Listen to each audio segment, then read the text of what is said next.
আপনারা শুনছেন শ্রুতিলিপি।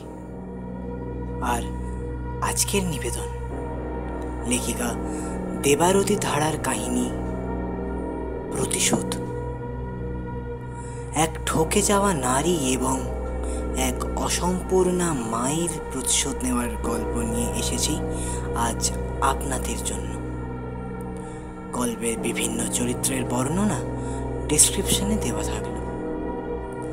আপনারা শেষ পর্যন্ত শুনবেন এবং আমাদের মতামত জানিয়ে যাবেন, এটাই আমাদের আশা। তাহলে চলুন দেরি না করে শুরু করা যাক আজকের প্রতিবেদন, দেবারতী ধারার কাহিনী প্রতিশোধ।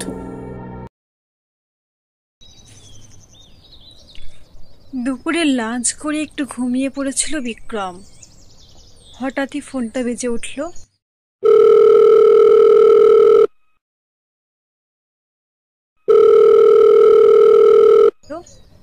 ঘুমের ঘোরেই লিসার নাম্বার দেখে ফোনটা রিসিভ করে বলল, হ্যাঁ লিসা ডার্লিং, বলো। আজ রাতে একটা লেট নাইট পার্টি আছে আমার একটা ফ্রেন্ডের বার্থডে উপলক্ষে। ও আমার সাথে তোমাকেও ইনভাইট করেছে। তুমি না গেলে কিন্তু ও খুব রাগ করবে, আর আমিও। ওকে ডিয়ার, আমি নিশ্চয়ই যাব, কিন্তু পার্টিটা কোথায় হবে? আমার ফ্রেন্ডের বাড়িতেই। আমি অ্যাড্রেসটা এসএমএস করে দিচ্ছি। ঠিক রাত 11টায় ওখানে পৌঁছে যেও। কেন ডার্লিং, আমি একা কেন যাব? তোমাকে তোমার বাড়ি থেকে তুলে নিব, আর গাড়ি তো ফাঁকাই থাকবে। না, আমি তার আগে ওখানে চলে যাব সব ফ্রেন্ডদের সাথে। ওকে ডিয়ার, আমি ঠিক টাইমে পৌঁছে যাব। লাভ ইউ, রাখছি। Love you too, by.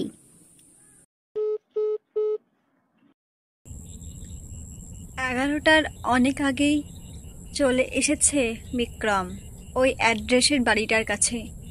কাউকে দেখতে না পেয়ে গাড়িটা একটু সাইড করে বাইরেই অপেক্ষা করেছে। লিসাও ফোন ধরছে না। পকেট থেকে একটা সিগারেট বের করে জ্বালিয়ে সবে একটা টান দিল সিগারেটটায়।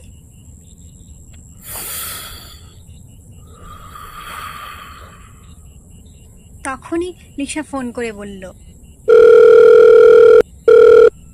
আমরা বাড়ির ভেতরে আছি, তুমি তাড়াতাড়ি ভেতরে চলে এসো। রাখছি, বাই। ফোনটা কেটে যেতেই গাড়িটা পার্কিং করে বাড়িটার দিকে এগোতে লাগলো। বাইরেটা ভীষণই অন্ধকার, ভালো দেখা যাচ্ছে না কাউকে। আশেপাশের মানুষগুলো, শরীরের অবয়বগুলো বোঝা গেলেও মুখগুলো ঠিক মতো দেখা যাচ্ছে না। হঠাৎই বিক্রম কাঁধে একটা হাতের স্পর্শ অনুভব করলো। এতক্ষণে মহারানীর আসার সময় হলো তাহলে? আমি তো কতক্ষণ ধরেই ওয়েট করছি। আমাকে টাইমের মধ্যে আসতে বলে নিজেই ফোন ধরছিলে না? কিন্তু কিন্তু তুমি যে বললে বাড়ির ভেতরে আছো। বলতে বলতেই পিছন ফিরল বিক্রম। ঠিকমতো মুখটা দেখা যাচ্ছে না লিসার। উফ, এখানে এত অন্ধকার যে তোমার মুখটাও ঠিকমতো দেখতে পাচ্ছি না। চলো চলো, তাড়াতাড়ি ভিতরে চলো, ভালো করে দেখি কেমন সেজেছে আমার ডিয়ার হবু বউটা। এই বাই দ্য ওয়ে, তুমি আজ শাড়ি পরবে সেটা তো আগে বলোনি। আর তুমি যে বললে তোমার সব ফ্রেন্ডরা সাথে আছে, তারা কোথায়? ভিতরে? সব কিছু যদি আগেই বলে দিই তাহলে আর সারপ্রাইজটা দেব কি করে?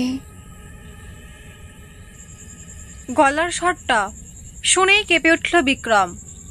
সারা শরীর দিয়ে যেন বরফের মতো শীতল একটা স্রোত বয়ে গেল। মুখ থেকে আর কোনো কথা বেরোচ্ছে না। চারিদিকটা যেন ঝাপসা দেখছে, মাথাটা ঘুরতে শুরু করেছে।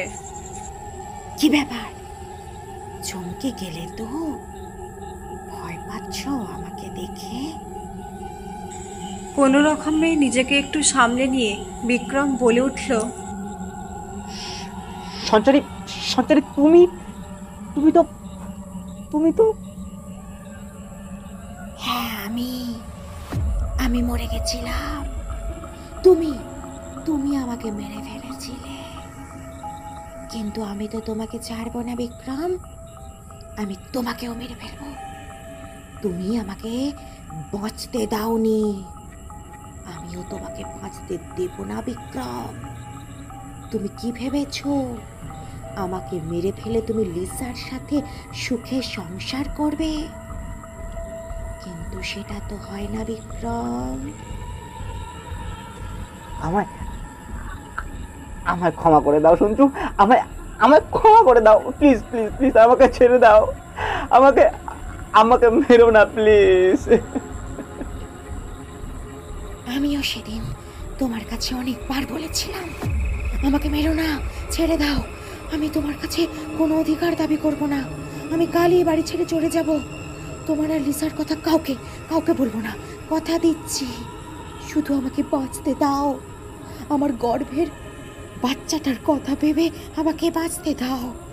ওর মধ্যে যে তোমারই রক্ত বইছে।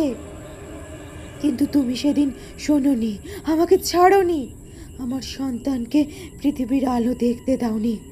তাই আজ আমিও তোমাকে কিছুতেই ছাড়বো না। এত সহজে আজকের দিনটা ভুলে গেলে কি করে বিক্রম? বলেই অট্ট হাসি হাসতে লাগলো সঞ্চারী।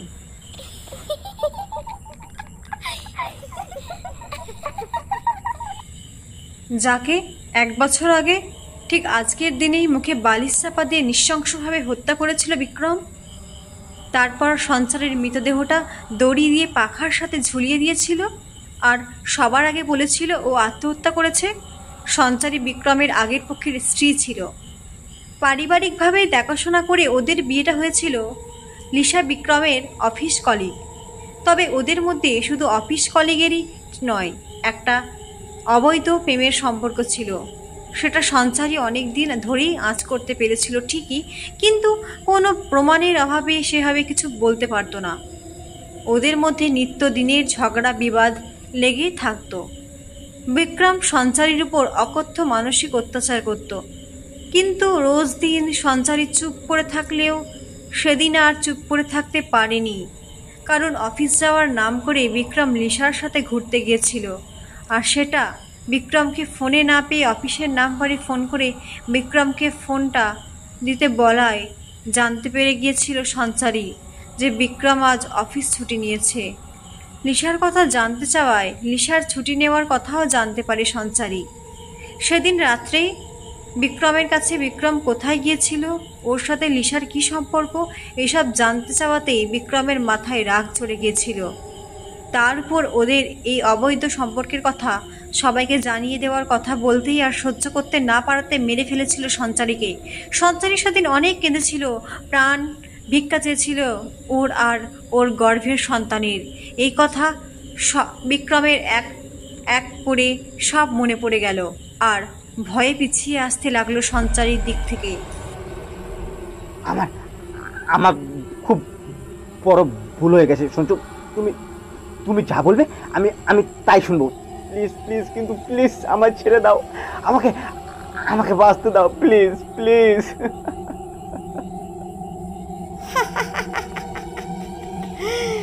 আজ তো আর কোনো উপায় নেই বিক্রম, আজ যে তোমাকে মরতেই হবে।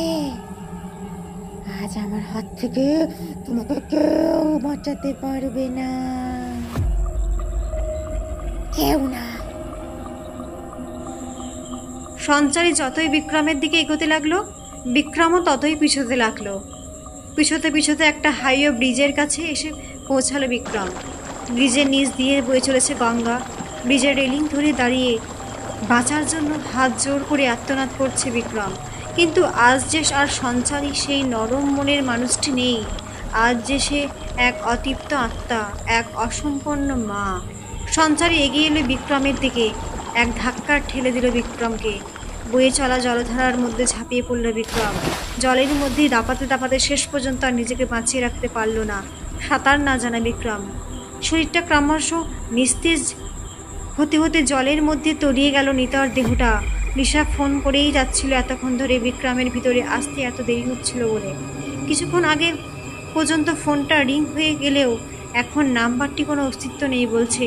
তাই বাড়ির বাইরে বেরিয়ে এসে খুঁজতে লাগলো বিক্রমকে। পার্কিংয়ে বিক্রমের গাড়িটা থাকলেও ওকে কোথাও দেখতে পাচ্ছে না। বারবার ফোন করা সত্ত্বেও কিছুতে ফোনে না পায় পুলিশকে ফোন করে জানায় লিসা, কিন্তু পুলিশ এসেও চারিদিকে তন্ন তন্ন করে খুঁজেও পাওয়া গেল না বিক্রমকে। গাড়ি সার্চ করায় গাড়ি থেকে পাওয়া গিয়েছিল একটা চিরকুট, যাতে লেখা ছিল ঠিক 1 বছর আগে আজকের দিনে নিজের অন্তঃসত্ত্বা স্ত্রীকে ওকে বালিশ চাপা দিয়ে নৃশংসভাবে হত্যা করেছিল সে।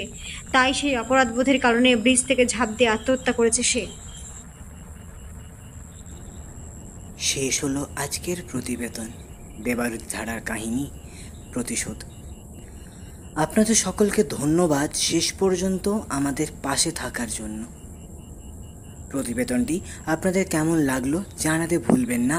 আর ভালো লাগলে এবং পরবর্তীতে আরও ভালো প্রতিবেদন পেতে একটি লাইক ও চ্যানেলটিকে সাবস্ক্রাইব করে আমাদের পাশে থাকবেন। নমস্কার।